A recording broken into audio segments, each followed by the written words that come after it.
When I got my first job, ESG was not a thing.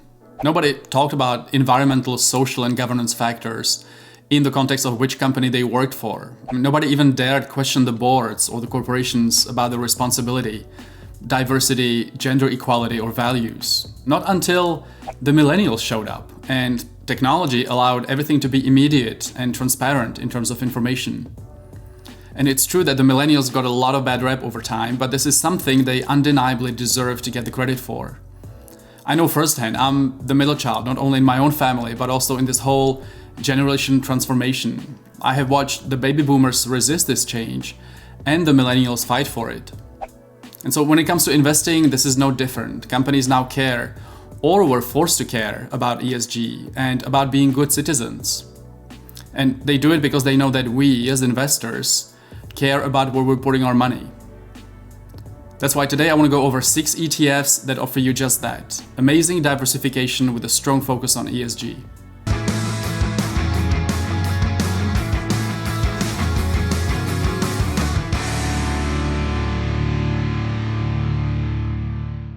Alright, before I get to the 6 ETFs I want to talk about, let me show you this chart here and illustrate how much focus there is on ESG as an investment area right now.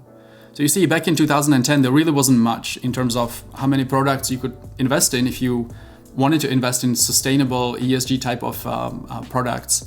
And the assets under management were just ridiculously small. But that has grown steadily over the last years and really took off in 2018 and 19. And today, you have more than 400 available exchange-traded funds or products that you can invest in with more than $100 billion in assets under management. So you see the huge exponential growth that is happening right now. So the 6 ETFs I will go over today, I'm going to give you the details, the tickers, explain briefly what they focus on, the top holders.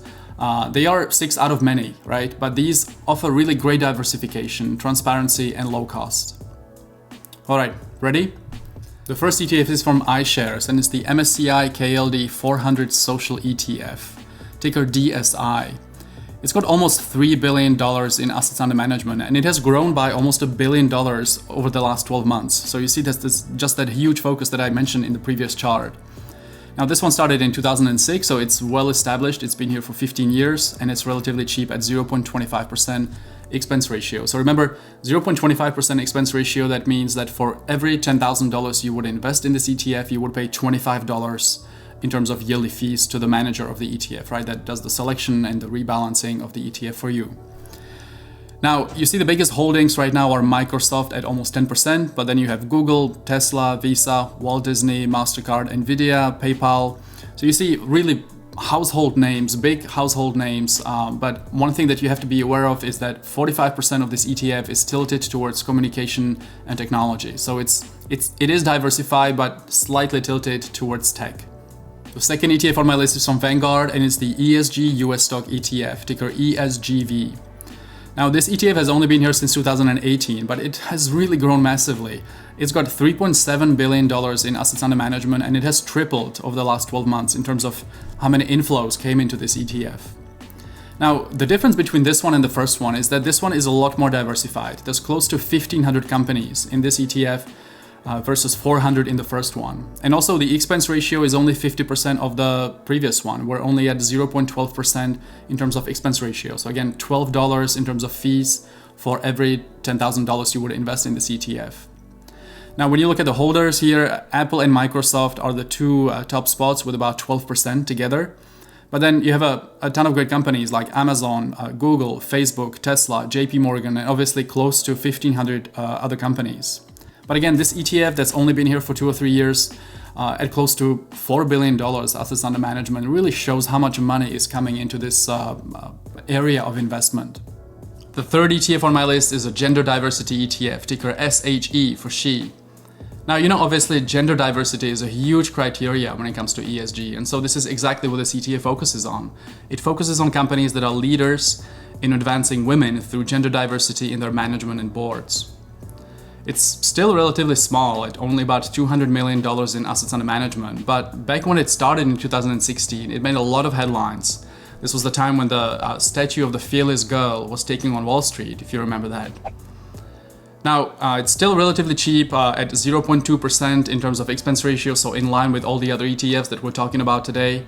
But the performance of the last 12 months has been really good. Now, when you look at the holders, at the top holdings here in this ETF, you got PayPal at number 1. And so, for example, when it comes to PayPal, this ETF focuses on gender diversity, but it doesn't necessarily mean that it's got to be 50-50, balanced ratio. It's still a lot of work to do in this space, obviously. In the case of PayPal, out of 11 people on their board, only 4 are women. But a lot of, really good companies here. You got Walt Disney, Visa, Johnson & Johnson, Netflix, Nike, Wells Fargo, Square. All of these companies have done a lot of work when it comes to diversity. And no wonder they obviously rank very highly in this ETF. So for all those fathers out there that are opening college funds for their daughters, this is something you want to buy for your daughter. The 4th ETF on my list is from Invesco, and it's the Solar ETF, ticker TAN, TAN. I'd love to know the people that are coming up with these names for those ETFs. We had SHE, now we have TAN. But clearly this ETF has had a lot of success. It's close to $4 billion in assets under management, which really shows you how much money has been flowing in the renewables, in the solar, as an industry as a whole, right? It's been here since 2008, so it's well established. It invests in companies in the solar energy industry, as obviously the name suggests, but this is through the whole value chain. So that means from raw materials, manufacturing, operations, financing, solar equipment, the whole 9 yards. And when you look at the holders, how many companies are in this ETF? There are 36 companies. At the top you have Enphase Energy, Solar Edge Technologies, but 36 names, the usual suspects of who's who in the solar energy industry are in this ETF.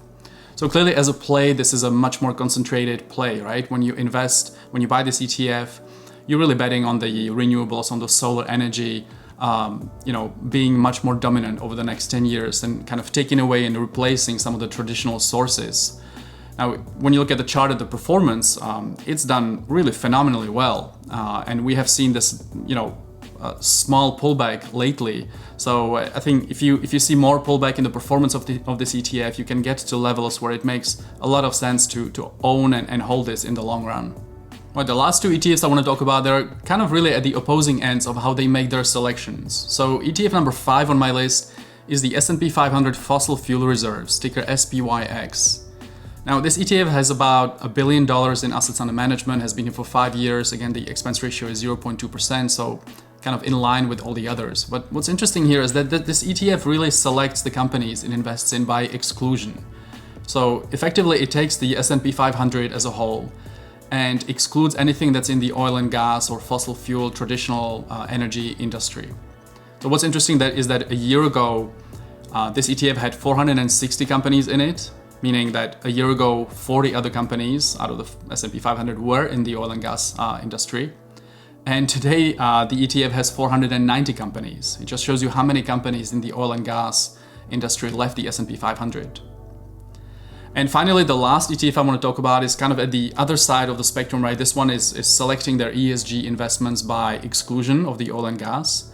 Now, the last ETF I want to mention is the MSCI USA ESG Select ETF. Now, that's a mouthful, ticker SUSA. This one has been here since 2005, so it's really well established. It has about $3 billion in assets under management. But it's really growing in popularity very fast because it actively looks out for the criteria that are much more strict when it comes to ESG and actively selects which companies it want to invest in.